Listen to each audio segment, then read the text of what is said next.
হয়তো তুমি খুব ক্লান্ত, এখনো খুব বেশি রাত হয়নি, তুমি নিজের বাড়ি যেতে চাইলে যেতে পারো। আমিও খুব ক্লান্ত হয়ে গেছি, আর এখন একটু রেস্ট নিতে চাই। কনসার্ন থেকেই বলল অবন্তিকা। তুমি এত নিষ্ঠুর কি করে হতে পারো? যখন তুমি জানো যে আমি কতটা অসুস্থ, তাহলে তুমি আমাকে এই অবস্থায় ঘর থেকে বের করে দিচ্ছ? বাড়িতে আমার বউ আছে, সে যখন আমাকে এই অবস্থায় দেখবে, তাকে আমি কি উত্তর দেব? তুমি কি বলতে চাইছো? তুমি কি এখানে আমার সঙ্গে থাকবে এখন? অবন্তিকা ভেবাচাকা খেয়ে জিজ্ঞেস করল। আমি এখানে প্রথমবার রাত কাটাচ্ছি এমনটা তো নয়। নীল একটু হেসে বলল, তুমি দেখছি সত্যিই একটা অত্যন্ত নির্লজ্জ বেয়াদব ছেলে। অবন্তিকা হাসি চেপে কথাটা বলল। অবন্তিকা ম্যাডাম, আজ ব্যাংকের লোকেদেরকে ডাকাতের হাত থেকে বাঁচাতে গিয়ে আমি আহত হয়েছি। তুমি আমাকে যদি কোনো পুরস্কার নাও দিতে পারো, অন্তত একটা রাতের জন্য আমাকে নিজের বাড়িতে থাকতে তো দিতেই পারো।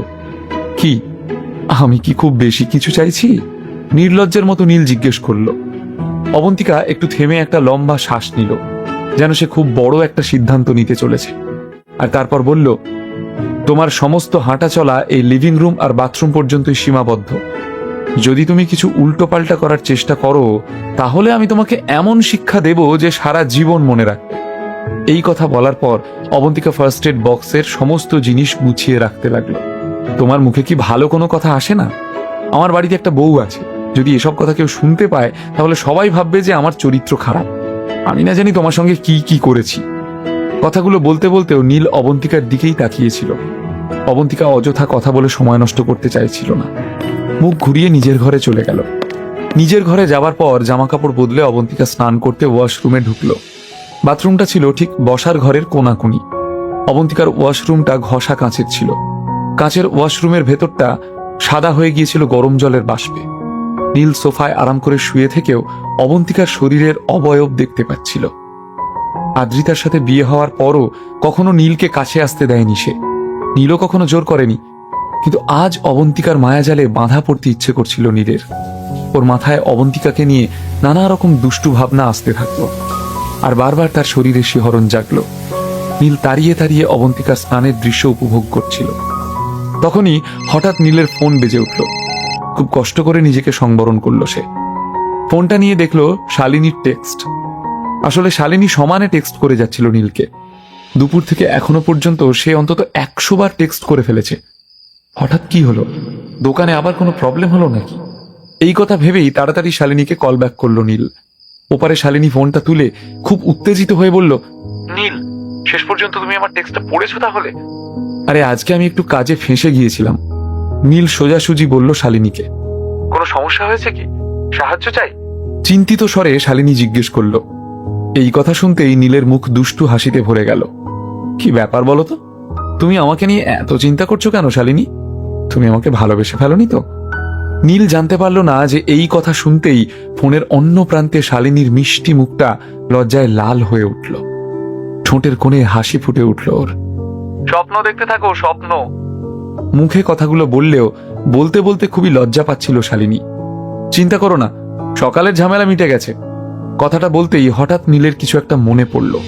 আচ্ছা শালিনী, তোমাদের এনসিয়েন্ট অ্যান্টিকের এই ব্যবসা তো অনেক দিনের পুরনো জিনিসপত্র নিয়ে যখন তোমরা কাজ করো, তাহলে তুমি কি আমাকে একটু হেল্প করতে পারো? তোমার কাছে পুরনো দিনের ওষুধের ব্যাপারে লেখা কোনো বই আছে? সে যুগে শুধু জড়িবুটি আর আয়ুর্বেদিক ওষুধই হতো, এরকম কোনো বই জানো তুমি? তুমি আবার এইসব কথা জিজ্ঞেস করছো কেন? এখন কি তোমার জড়িবুটিতে ইন্টারেস্ট জাগলো নাকি? মাথার ভেতর উদয় হওয়া সন্দেহকে খুব একটা পাত্তা না দিয়ে শালিনী বলল, আমি আজ পর্যন্ত এরকম কিছু তো দেখিনি, কিন্তু বাবার স্টোর রুমে খুঁজলে কিছু না কিছু পেয়েই যাব। আমি এখনই কি একবার খুঁজে দেখছি। নীল কোনো উত্তর দেওয়ার আগেই ফোনটা কেটে গেল। আর তখনই দরজা বন্ধ হওয়ার শব্দ শুনতে পেল নীল।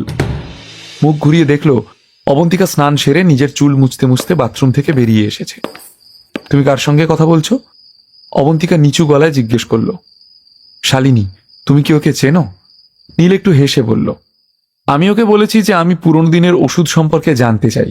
এরকম কোনো বইয়ের কথা জানা থাকলে আমাকে অবশ্যই জানিও। আমি এক্সপেক্ট করিনি যে তুমি শালিনীকেও চেনো।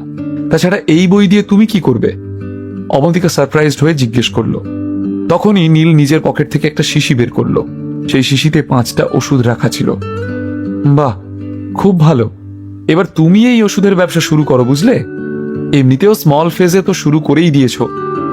নীল বুঝে উঠতে পারল না যে অবন্তিকা তাকে নিয়ে ঠাট্টা করছে নাকি তার প্রশংসা করছে। তুমি কি আমার প্ল্যানটা শুনতে চাও? চাপা গলায় নীল বলল, কিন্তু তার চোখ দুটো অবন্তিকার আঁকাবাঁকা শরীরটার উপরই টিকে থাকলো। নিশ্চয়ই, কিন্তু আজকে না, কালকে। আজকে আমি খুব ক্লান্ত, এখন আমি একটু আরাম করতে চাই। এই কথা বলার পর অবন্তিকা নিজের ঘরে চলে গেল। নিজের ঘরে গিয়ে সে দরজা বন্ধ করে লক করে দিল। অবন্তিকা ঘর থেকে চলে যেতেই শালিনী আবারও ফোন করলো। হ্যালো নীল, ফ্রি আছো? হ্যাঁ একদম। এটা আবার জিজ্ঞেস করার মতো কোনো কথা হলো? যা কিছু হয়ে থাক না কেন, আমি সব সময় তোমার জন্য ফ্রি থাকবো। নীল শালিনীর সঙ্গে একটু ঠাট্টা করে বলল। নীলের কথা শুনে শালিনীর গাল আবারও লজ্জায় লাল হয়ে গেল। এখন সে কথা বলতেও খুব নার্ভাস ফিল করছিল। আমি দুটো ছোট ছোট বই পেয়েছি, কিন্তু বুঝতে পারছি না এটা তোমার ঠিক কতটা কাজে লাগবে। তোমার কি বইগুলো এখনই দরকার? না, এখন দরকার নেই, এখন আমার একটু তাড়া আছে। আমি কালকে তোমার সঙ্গে দেখা করব। নীল বেশ হাসি মুখে বলল, ঠিক আছে, তুমি নিজের কাজ করো, আমি কাল তোমার জন্য অপেক্ষা করব। শালিনী যেন খানিক হতাশ হয়েই ফোনটা রেখে দিল। শালিনী আজ যেভাবে নীলের সঙ্গে কথা বলল তাতে নীলও বেশ অবাক হয়ে গেল। কিন্তু এসব নিয়ে মাথা ঘামানোর মতো সময় নীলের কাছে ছিল না। তার মাথায় অলরেডি অনেক কথা ঘুরছিল। রাতটা খুব তাড়াতাড়ি কেটে গেল। যখন সকালবেলা অবন্তিকা ঘুম থেকে উঠল তখন সে দেখল যে নীল সেখান থেকে চলে গেছে। রায়চৌধুরীদের অফিসে নীল খুব মন দিয়ে নন্দিতার দেওয়া ইনফরমেশনের ফাইলটা পড়ছিল। নীল বিশ্বাস করতে পারছিল না, কিন্তু একদিনেই রায়চৌধুরী গ্রুপের কলকাতা ব্রাঞ্চে অনেক টাকার লোকসান হয়ে গিয়েছিল। আজ সকালে শেয়ার মার্কেট শুরু হওয়ার সাথে সাথেই ফ্রিজিং পয়েন্ট আগের থেকেও নিচে নেমে এসেছে। স্যার, যদি এভাবেই চলতে থাকে তাহলে আমার মনে হয় না যে এই ব্রাঞ্চ বেশি দিন চলতে পারবে। আমাদের টাকা সব শেষ হয়ে আসছে। চিন্তিত স্বরে নন্দিতা বলল, হয়তো তোমার মনে হচ্ছে যে আমরা এভাবে আর বেশি দিন চালাতে পারবো না, কিন্তু আমাদেরকে পারতেই হবে নন্দিতা। নীল ফাইলটা টেবিলে ছুঁড়ে ফেলে বলল, যা খুশি হয়ে যাক, আমাদেরকে এটা করতেই হবে। কোম্পানির কাছে লিকুইড ক্যাপিটাল কত আছে? যা ফান্ড আছে সব ঢেলে দাও। আমিও দেখতে চাই যে রায়চৌধুরী পরিবারের খিদে আর কতটা বাড়তে পারে। নীল ঠিক কি করার কথা ভাবছে। নীল কি এই লড়াই জিততে পারবে, নাকি রায়চৌধুরী পরিবারের কাছে ক্ষমা চাইতে হবে শেষমেশ? রায়চৌধুরী পরিবারের কাছে এত টাকা এলো কোথা থেকে? কি আছে এর পেছনে? রায়চৌধুরী পরিবার আর নীলের মধ্যে কি কোনো সংঘর্ষ হবে? দ্বিতীয় পার্ট দেখার জন্য আমাদের চ্যানেলটি সাবস্ক্রাইব করে লাইক করেন। অবশ্যই আমাদের চ্যানেলের সাথে থাকবেন।